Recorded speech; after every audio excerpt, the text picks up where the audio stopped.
Groenlandia. Un pedazo de hielo tan grande que podría tragarse a Francia, España y Alemania juntas. Durante siglos, fue poco más que un punto blanco en los mapas, un decorado para exploradores aburridos y satélites meteorológicos. Hasta que un día, alguien en la Casa Blanca decidió que ese hielo tenía precio. No un precio simbólico, sino de billones. Así comenzó la historia más absurda y peligrosa del siglo XXI. La del país más poderoso del mundo deseando comprar o invadir una isla de hielo.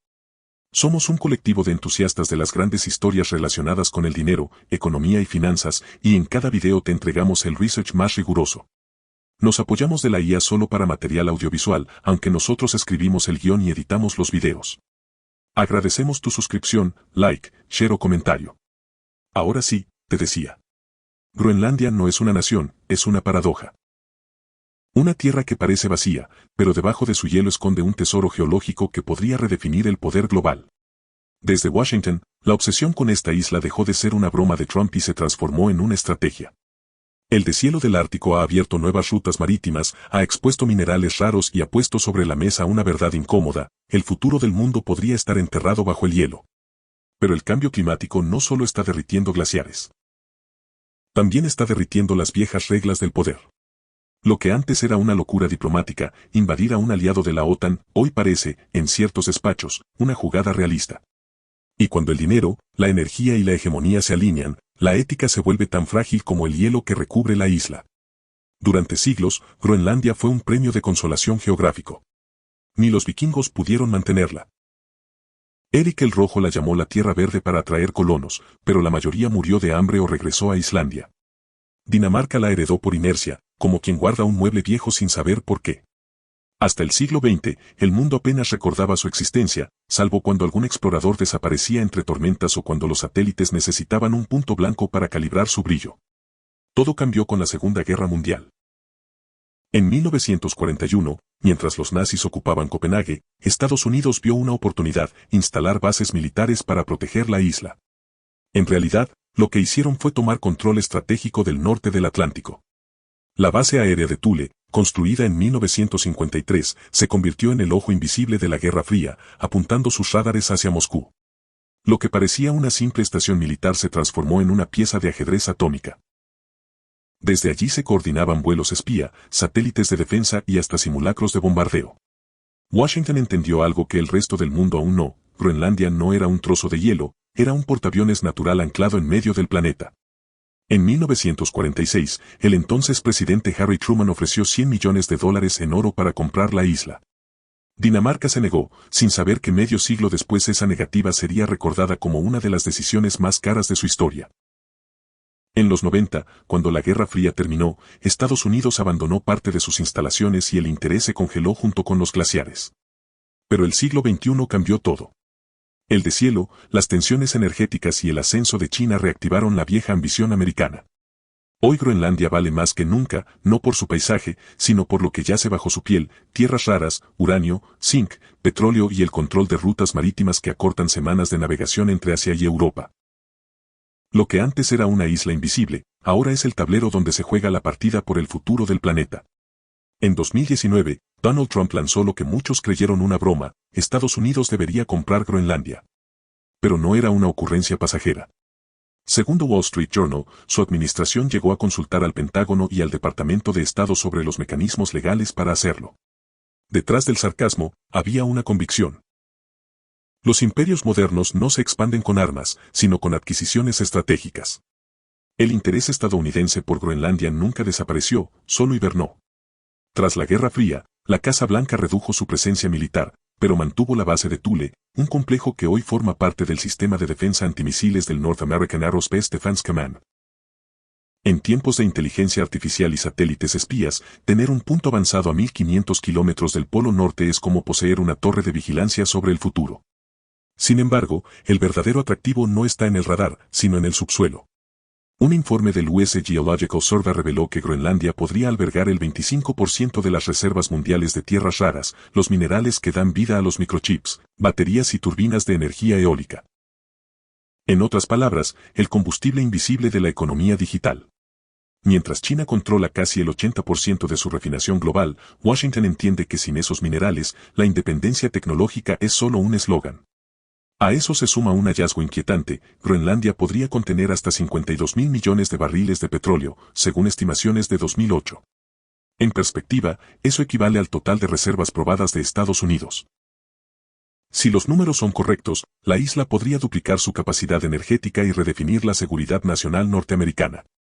Trump lo sabía.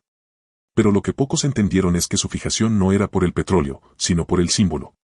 Controlar Groenlandia no solo es asegurar recursos, sino reclamar el epicentro del nuevo mapa mundial, el Ártico. Un territorio que se derrite, se abre y revela la próxima frontera del poder global. A medida que el hielo retrocede, el mapa del poder se reconfigura. Rusia ha desplegado más de 50 bases militares a lo largo de su costa ártica y modernizado su flota nuclear del norte. China, aunque no tiene territorio en la zona, se autoproclamó nación cercana al Ártico y lanzó su proyecto de la Ruta de la Seda Polar, una red marítima para conectar Shanghái con Rotterdam en un 40% menos de tiempo que las rutas tradicionales. Groenlandia es el peaje de esa autopista del futuro. Su ubicación permite controlar los accesos al Atlántico Norte y las nuevas rutas árticas que pronto podrían transportar hasta un tercio del comercio mundial. No es casualidad que Pekín haya intentado financiar aeropuertos y puertos en la isla, ofertas que Copenhague bloqueó tras presiones directas de Washington. La competencia por el hielo se convirtió en el nuevo Great Game del siglo XXI.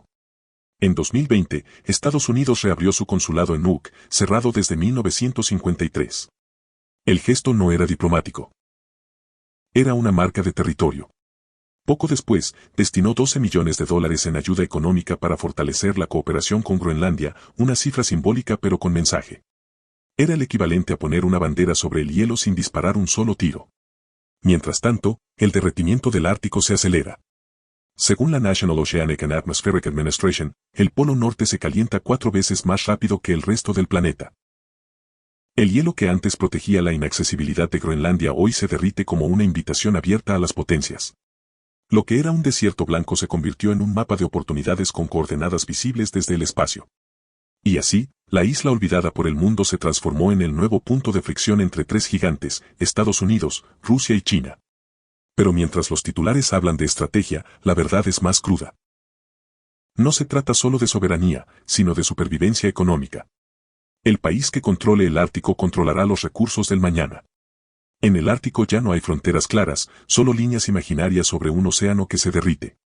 Rusia reclama casi la mitad del fondo marino como parte de su plataforma continental, y para reforzar su argumento, en 2007 envió un submarino y plantó su bandera de titanio bajo el Polo Norte, a más de 4.000 metros de profundidad. Una declaración simbólica, pero tan elocuente como una amenaza. China, por su parte, juega con sutileza. A través de su empresa estatal China National Nuclear Corporation, ha invertido en minas de uranio y tierras raras en el sur de Groenlandia. También propuso construir aeropuertos y puertos en Nuuk y Ilulissat, proyectos que fueron detenidos tras una advertencia directa del Departamento de Estado: si Pekín entra, Washington no se queda mirando. Esa advertencia marcó el inicio del gran congelamiento diplomático. Estados Unidos, aunque más discreto, también está haciendo movimientos de guerra en tiempos de paz. Desde 2021, el Pentágono ha financiado programas de vigilancia satelital sobre las rutas árticas y reforzado el Comando Norte con simulacros en Alaska y Canadá. No es paranoia, es logística. El deshielo abre nuevos caminos marítimos, y quien controle esos pasos controlará el comercio, la energía y, en última instancia, la política mundial. La competencia no es solo territorial, sino narrativa.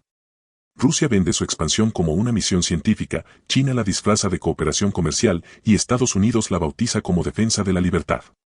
Pero bajo esos discursos se esconde el mismo instinto, la búsqueda de hegemonía en un mundo donde el hielo vale más que el oro. En 2025, el Ártico dejó de ser un espacio de cooperación y se convirtió en una zona de maniobras. Cada perforación, cada barco, cada radar tiene una segunda lectura. Groenlandia es el epicentro invisible de esta tensión, una isla que nunca pidió ser protagonista, pero que se volvió el último premio geopolítico del planeta. En Washington, la pregunta dejó de ser si Groenlandia tiene precio, y pasó a ser cuánto. Durante la administración Trump, algunos asesores estimaron su valor en $2 billones, tomando en cuenta sus recursos minerales, su ubicación y su potencial energético. No era una cifra arbitraria, representaba casi el PIB anual de Italia. Comprar Groenlandia sería, literalmente, adquirir una nueva era geológica. Pero el costo real no se mide solo en dinero. Groenlandia tiene autonomía desde 2009, con derecho a decidir su independencia de Dinamarca. Y aunque la mayoría de sus 56,000 habitantes vive del subsidio danés, el creciente interés extranjero ha despertado una pregunta incómoda: ¿quién se beneficiaría realmente de una venta? ¿Los locales o las potencias que la cortejan? Dinamarca, por su parte, se encuentra atrapada entre la lealtad a la OTAN y la presión de Washington. En 2022, incrementó su presupuesto de defensa en $1.500 millones, una respuesta directa al temor de que Estados Unidos intente presionar con la excusa de la seguridad nacional. Lo que comenzó como un rumor se transformó en un pulso político entre aliados. Mientras tanto, los analistas económicos observan el escenario con pragmatismo. Si Groenlandia se independizara y firmara un acuerdo con Estados Unidos, podría convertirse en un Singapur polar, una base tecnológica, energética y logística sin precedentes. Pero si Dinamarca cede bajo presión, el precedente sería devastador para la estabilidad de la OTAN. Sería la primera vez en la historia moderna que una potencia compra, o arrebata, territorio de otro miembro del tratado. El valor simbólico supera cualquier cifra. Controlar Groenlandia es controlar la puerta del futuro. El Ártico es el nuevo Medio Oriente, y su petróleo no está en desiertos ardientes, sino bajo glaciares que se derriten. La pregunta ya no es si Estados Unidos puede permitírselo, sino si el resto del mundo puede detenerlo. El hielo del Ártico se derrite, y con él, las certezas del orden mundial. Según la NASA, el área helada ha perdido más del 13% de su volumen por década desde 1979, un colapso visual que convierte cada verano en una nueva frontera navegable. Lo que para la ciencia es una tragedia climática, para los estrategas del Pentágono es una ventana de oportunidad: rutas más cortas, menos costos y control marítimo absoluto. En los informes del Council on Foreign Relations se repite una frase inquietante. El cambio climático es el nuevo catalizador de conflictos. Groenlandia es la prueba. El derretimiento revela minerales y zonas antes inaccesibles, y con cada metro de hielo perdido, su valor crece como un mercado bursátil al alza. La codicia y la geografía acaban de firmar un pacto. Washington lo sabe. Y aunque sus discursos insisten en seguridad nacional o intereses estratégicos, detrás hay una urgencia más terrenal: la economía. Estados Unidos enfrenta un endeudamiento récord y una guerra tecnológica con China. En un mundo que depende del litio, el cobalto y las tierras raras, controlar Groenlandia sería como tener la llave del siglo XXI. El Ártico se calienta 4 veces más rápido que el resto del planeta, y cada grado adicional altera rutas, climas y economías. Empresas de energía y defensa estadounidenses han comenzado a financiar discretamente estudios en la costa oeste de la isla, mientras firmas como ExxonMobil y Chevron presionan para levantar la prohibición local de exploración petrolera. Para ellos, el calentamiento global ya no es un problema, sino un modelo de negocio. La ironía es brutal: el mundo se derrite y los países se preparan para lucrar con su deshielo. Si el siglo XX se construyó sobre el petróleo del Medio Oriente, el XXI podría erigirse sobre el hielo de Groenlandia. Y Estados Unidos parece decidido a no quedarse fuera, aunque para lograrlo tenga que reescribir las reglas del juego internacional. El eslogan nació como una broma de Internet. Make Greenland Great Again, decía una gorra roja en un meme con el rostro de Trump. Pero lo que empezó en redes pronto se filtró en la retórica política: el retorno del sueño expansionista. En Washington, la idea ya no era absurda. Para una parte del electorado cansado del declive económico, Groenlandia representaba el renacer de la grandeza americana, versión siglo XXI. El discurso fue sutil, pero efectivo. Bajo la promesa de seguridad nacional, el nuevo gobierno impulsó el relato de que Estados Unidos debía garantizar su futuro energético y climático. Detrás del patriotismo había números. El déficit comercial superó los $900.000 millones y la deuda pública alcanzó niveles históricos. Tomar Groenlandia no era solo geopolítica, era contabilidad. Medios afines comenzaron a repetir la idea: si China y Rusia expanden su influencia, ¿por qué no América? La narrativa del destino manifiesto volvió, disfrazada de pragmatismo. El hielo se convirtió en un símbolo emocional.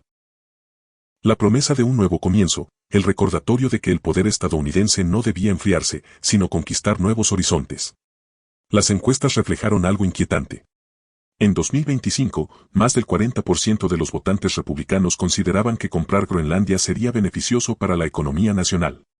Y aunque la palabra invasión seguía siendo tabú, el concepto de anexión estratégica se normalizó en debates y foros de seguridad. Las palabras cambian antes que las acciones. Groenlandia se volvió la metáfora perfecta del nuevo nacionalismo, una tierra lejana, fría y blanca, convertida en excusa para calentar el orgullo. Porque cuando un país siente que pierde el control del mundo, busca algo, cualquier cosa, para volver a sentirse invencible. Incluso una isla de hielo. Dentro del Pentágono ya le pusieron nombre, Arctic Control Doctrine. Un marco estratégico que combina defensa, energía y comercio en una sola ecuación. El país que controle el Ártico controlará el siglo. En los documentos filtrados por Político en 2024, se detalla la intención de garantizar la presencia estadounidense permanente en el norte del Atlántico con el pretexto de seguridad hemisférica. En otras palabras, ocupar sin invadir. El discurso oficial es casi poético. Preservar la libertad de navegación, proteger la estabilidad del clima global, garantizar el libre comercio. Pero cada línea está escrita con tinta económica. El verdadero objetivo es evitar que Rusia y China dominen el comercio marítimo polar, estimado en $700.000 millones anuales para 2030, según el Arctic Economic Council. La deuda nacional de Estados Unidos supera ya los $35 billones, y las guerras ya no se pelean solo con armas, sino con activos. Controlar Groenlandia significaría asegurar reservas energéticas, minerales críticos y rutas de transporte que podrían reducir costos globales y sostener su hegemonía por décadas. Es una guerra de cuentas por cobrar. El dilema es ético, pero el dinero no tiene moral. A medida que la economía global se enfría, el imperio se recalienta. El hielo derretido del Ártico se convierte en el espejo de un sistema dispuesto a fundirse a sí mismo con tal de no perder su brillo. En la superficie, se habla de cooperación internacional. En las salas de estrategia, de adquisición preventiva. Así nace la doctrina del hielo. Una política sin nombre oficial, pero con objetivos transparentes. No busca conquistar territorios por gloria, sino por rentabilidad. Y en un mundo que valora más el crecimiento que la ética, la línea entre negocio e invasión se disuelve tan rápido como el hielo que cubre Groenlandia. Todo comenzó con un sobrevuelo. Aviones estadounidenses de reconocimiento climático cruzaron el norte de Groenlandia bajo pretexto de un ejercicio de la OTAN. Luego llegaron los buques rompehielos, para investigación científica. Cuando Copenhague pidió explicaciones, Washington respondió con su frase favorita: solo estamos garantizando la estabilidad regional. El manual de la expansión moderna nunca menciona la palabra invasión. En cuestión de semanas, drones de vigilancia, ingenieros y tropas temporales comenzaron a operar desde nuevas bases en la costa oeste. Oficialmente, eran operaciones conjuntas de seguridad. Extraoficialmente, era una ocupación por etapas. Dinamarca protestó ante la ONU. China denunció provocación imperial. Rusia, por primera vez en años, ofreció apoyo diplomático a Europa. Nadie movió un dedo. El mercado reaccionó antes que los gobiernos. Los precios del petróleo se dispararon un 18%, las acciones de defensa subieron y los metales raros alcanzaron su máximo histórico. Groenlandia, por fin, se volvió rentable. Las cámaras mostraban paisajes helados con banderas y maquinaria pesada, mientras los discursos en Washington celebraban la protección de la democracia en el Ártico.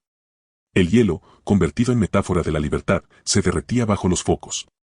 Las imágenes se volvieron virales, helicópteros aterrizando sobre glaciares, convoys avanzando entre ventiscas, soldados sonrientes posando frente al cartel Welcome to Greenland Command. Las redes lo bautizaron como Operation Snowball. Los noticieros, más diplomáticos, la llamaron una incursión humanitaria.